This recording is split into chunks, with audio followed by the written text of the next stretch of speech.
Magandang araw po sa inyong lahat mga ka-review natin at welcome back dito po sa ating munting channel Pinas News Review, kung saan re-reviewin po natin ang mga mahalagang balita dito sa Pilipinas.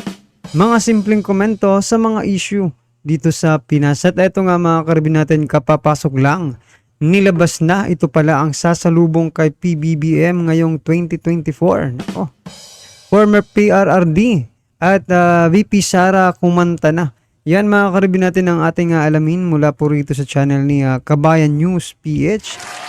Yan mga karibin, nasa description po ang full video link ng balitang ito. Subscribe na po kayo kay Kabayan News PH. At kung bago ka pa lang at di pa po nakapag-subscribe sa ating munting channel, please don't forget to subscribe.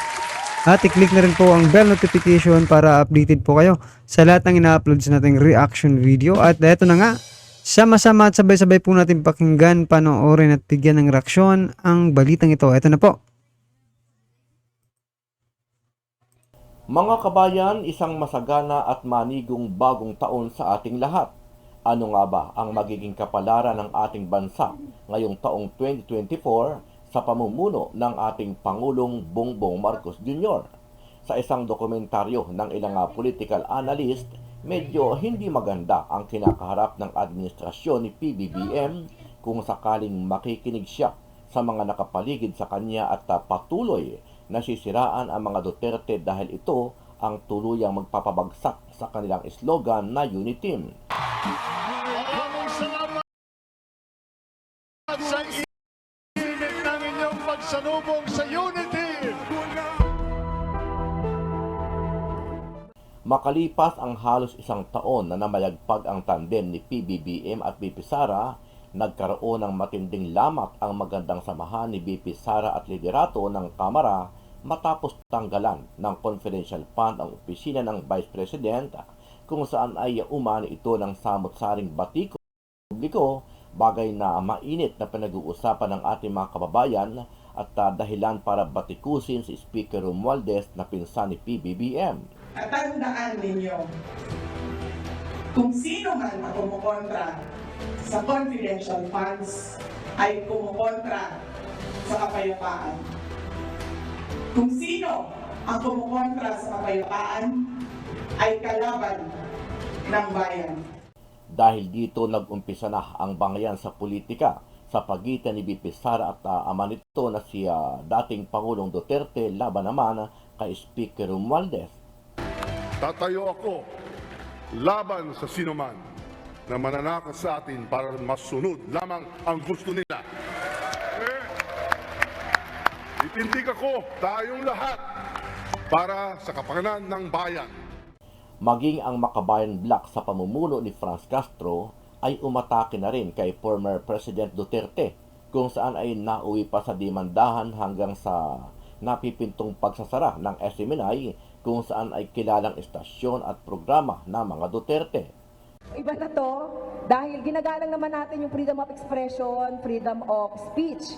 Pero yung gamitin mo yung television, gamitin mo yung social media para pagbantaan ang buhay ng isang tao. Ako nga, kongresista na ako, nababantaan pa, no? Much more na kayang gawin yan sa mga pangkaraniwang mga mamamayan. Dahil sa mga nangyari nito mga nakaraang taon, naniniwala si Atty. Harry Roque na magkakagulo at tuluyang magkakawatak-watak ang unit team kapag gumawa ng mga hakbang ang administrasyon ni PBBM laban sa mga Duterte. Kung tama yung mga naririnig ko, na talagang nagbagong isip ni PBBM tungkol sa ICC at talagang may plano siya ngayong ibigay hindi lang si PRRD, kung hindi pati si VP Sara sa ICC, abay tingin ko magagalit ang sambayanang Pilipino.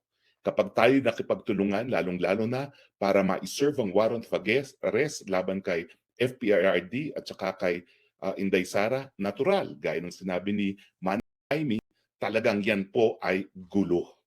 Gulo po yan. At kapag yan po yung nangyari, talagang hindi magiging mabuti para kay PBBM ang second quarter of this year. Ano ang masasabi mo dito, kabayan? Sama-sama natin panuorin ang buong video at pakicomment nyo po ang inyong mga reaksyon at sariling opinyon. Pero bago yan, muli po ako nag-iimbita sa mga hindi pa po nakasubscribe sa ating channel na Kabayan News PH, pakipindot po ang subscribe button at pakiclick na rin ang notification bell para lagi kayo updated sa mga bagong upload natin na legit at napapanahong balita. So yan mga karabin natin, ano kaya ang magiging kapalaran no, ng ating bansa ngayong 2024? No, magpapatuloy ba kayang tumaas ang mga presyo ng bilihin dito sa ating bansa? Or gagawa ng paraan ng ating gobyerno para naman mabawasan ang nararamdaman ng ating mga kababayan no, sa patuloy na pagtaas ng mga presyo ng bilihin. Kasi yan po kasi talaga yung yan po yung sinisigaw, yun, no? Sinisigaw ng ating mga kababayan. Maraming pong salamat. Mahigit isang taon mula nang mamayagbag ang UNITEAM sa 2022 national elections, tila may lamat na ngayon ang alyansa.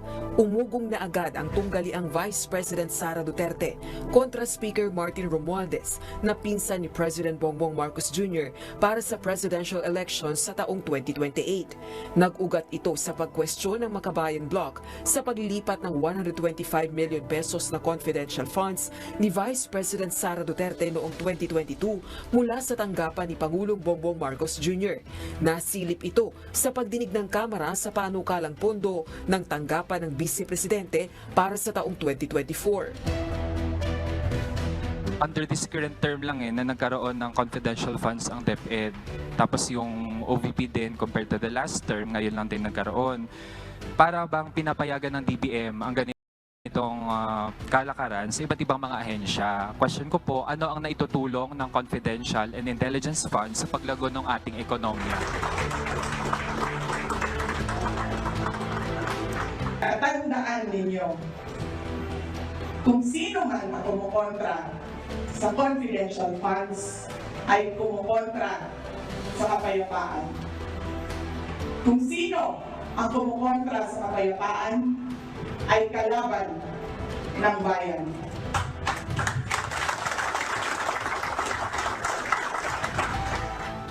Dagdag pa nito, pinakabulok umanong institusyon ng Kamara at namamayagpag ang pork barrel funds. Tinuligsa rin ito si Speaker Martin Romualdez at binubusog umano ang mga kapwa kongresista. Balak din umano nitong tumakbo sa pagkapangulo, dahilan upang rumisponde ang liderato ng Kamara at magpahayag naman ng suporta ang mga kongresista kay Speaker Romualdez.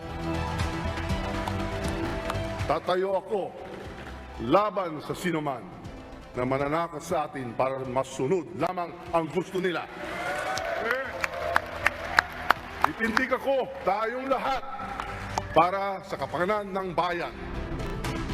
Kasunod nito, naglipatan na ang mga dating kaalyado ng pamilyang Duterte sa partido ni Speaker Romualdez na Lakas Christian Muslim Democrats o Lakas CMD. O hindi naman kaya ay sa partido ni PBBM na Partido Federal ng Pilipinas o PFP.